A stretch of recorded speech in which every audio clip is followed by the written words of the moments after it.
Bible Baptist. Bible Baptist. Okay. Siguro naman ka ang imuhang kaluwasan. Hindi mo kung kayo siguro. Ako lang nga.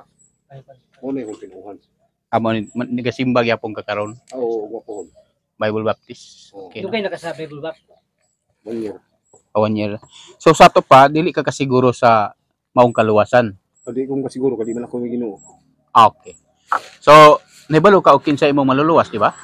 Oo, nahibalo ko. Si Jesus Christ. Sinugo sa amahan. Si Ginoong si Kristo. Si Kristo, di ba?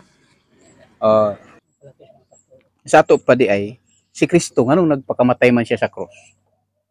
Namatay siya tungkol sa mga kasalanan sa mga tao yung giluwas ang tubos niya ang mga katawan. Pero ang mga tao may sinutan, hurot ang mga tao tanan. Una siya may napakamatay. Nagpakamatay siya para maluwas ta. Di ba?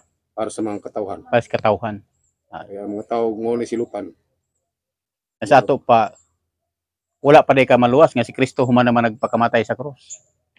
Naluwas naman. Di ba? Nagpakamatay siya aron maluwas ta. Nya kay human naman siya nagpakamatay, sa ato pa naluwas na dita. Kung muto ka. Diba? Ang Judas 1:22 niingon siya dinhi sa 22 ningon siya nga tabangi kadtong nagduduha luwasa ang uban pinaagi sa pagsakmit kanila gikan sa kalayo.